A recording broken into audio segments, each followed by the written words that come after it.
Good morning, Guru.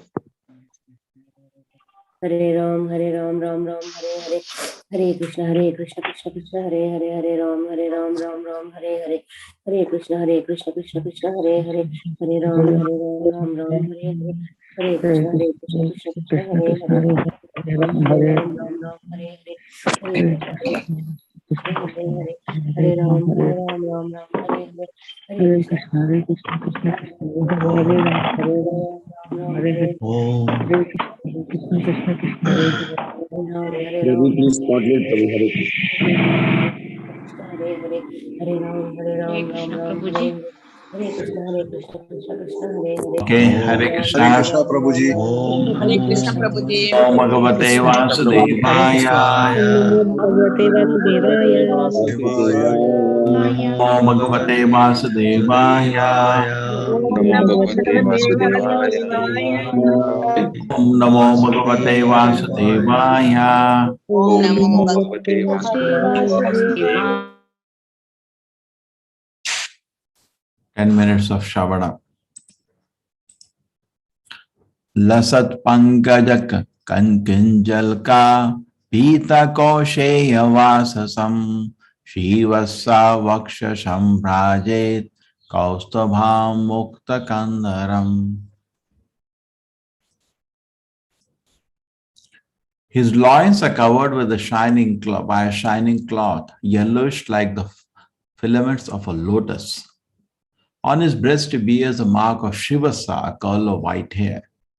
The brilliant Kaustubha gem is suspended from his neck. So this is a discussion of the beautiful form of the Lord. Shivasa is like a lion hair that Lakshmi resides on his heart. The exact color of the garment of the Supreme Personality described as yellow, just like a pollen of a lotus flower. The Kaustuba gem hanging on his chest is also described. His neck is beautifully decorated with jewels and pearls. The Lord is full in six opulences, one of which is wealth. He is very richly dressed with valuable jewels, which are not visible within the metal world. So you don't have such. If you have such thing, you can't even sell it. No cost. Invaluable. Matva dvirepa kalaya paritam vanamalaya paradhya hara valaya kiritangadani no puram. He also wears around his neck a garland of attractive sylvan flowers, and a swarm of bees, intoxicated by his delicious fragrance, hum around the garland. He is further superbly adorned with pearl necklace, a crown, and a pair of armlets, bracelets, and anklets. From this discussion appears that a flower garland of the Supreme Personality is regarded as fresh. Everything around him is fresh. Actually, in Vaikuntha spiritual sky, there is nothing but freshness. So you're getting some attraction for spiritual world, I hope.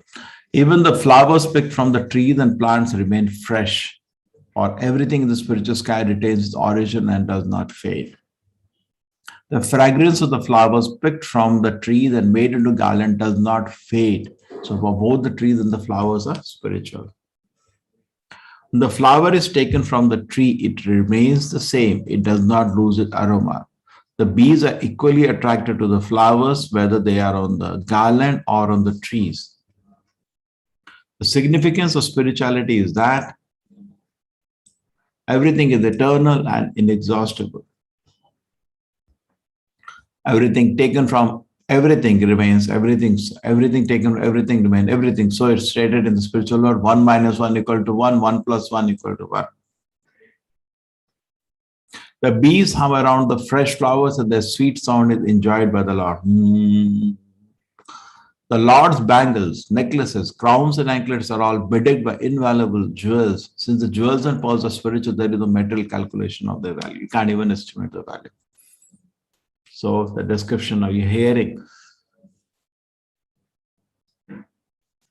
No, this description is not a fantasy. These are all realized statements of great devotees. Kanchi gunola sach Shronim Hridayam Boja Vistaram darshani yatamam shantam mano nayana vardhanam. And more. His loins and hips are encircled by a girdle. He stands on the lotus of the devotee's heart. He is most charming to look at, and his serene aspect gladdens the eyes and souls of the devotee to behold him. It is so much pleasure to see the Lord. I hope you develop desire to see Krishna now. The word darshani atmanam, which is used in the verse, means the Lord is so beautiful the devotee yogi does not wish to see anything else. His desire to see beautiful object is completely satisfied by the sight of the Lord. In the material world, we want to see beauty, but the desire is never satisfied. Because of the material contamination, all the propensities we feel in the material world are never unsatisfied, are ever unsatisfied. But when our desires to see, hear, touch, etc. dovetail for the satisfaction of the Supreme Personality Godhead, they are on the level of the topmost perfection. Although the Supreme Personality Godhead in its eternal form is so beautiful and pleasing to the heart of the devotee, it does not attract the impersonalists who want to meditate on his impersonal aspect. Such impersonal meditation is simply fruitless labor. The actual yogis with half-closed eyes fix on the form of the Supreme Personality Godhead, not upon anything void or impersonal. So an actual yogi fixes his mind on the beautiful form of the Lord. Now this is actually Sankhya Yoga of Kapila. And you can see why Prabhupada says in Bhagavad Gita, the Ashtanga Yoga chapter of Sankhya Yoga, because that's what is happening, the meditating on the Supreme Lord. Real Sankhya Yoga is, real Ashtanga Yoga is here, part of Sankhya Yoga.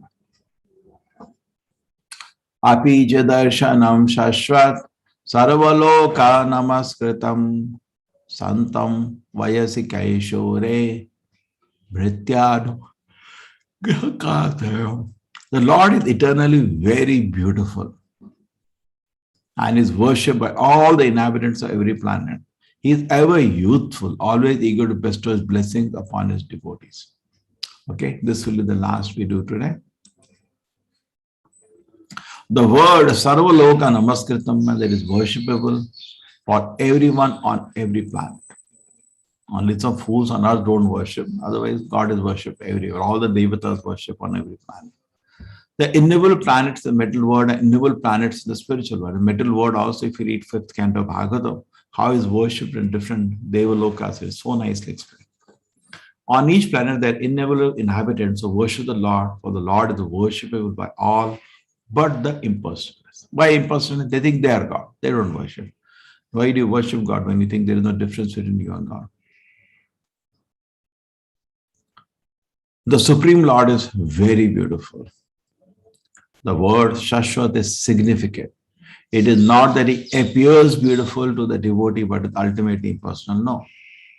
Shashwat means ever existing. The beauty is not temporary, it is ever existing. He is always youthful. Brahma Samhita said, Advaitam Achyutam Anadi Ananta Rupam Adyam Purana Purusham Nava Yovanam Cha. The original person is one without a second, yet he never appears old. He always appears as fresh as a blooming youth. The Lord's facial expression always indicates he is ready to bestow his flavor and benediction to his devotees. For the non-devotees, however, the Lord is silent, does not speak. No use. So Krishna is merciful to everybody, but non-devotees, he becomes silent. Okay? He's ready to bestow his flavor, but they're not interested. What can he do? As stated in Bhagavad Gita, although he acts upon everyone because Supreme Personality Godhead, because all living in it are his sons, he is specially inclined to those engaged in devotional service. Okay?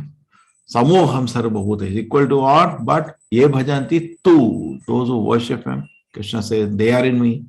Yeah. Ye bhaje tuma vakta maitateshu chapi aham. I am in them, they are in me.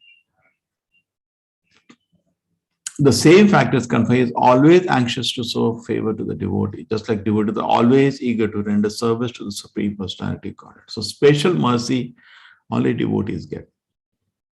Other people is silent in the sense he maintains them, but he is not having any loving exchanges with them because they are not doing.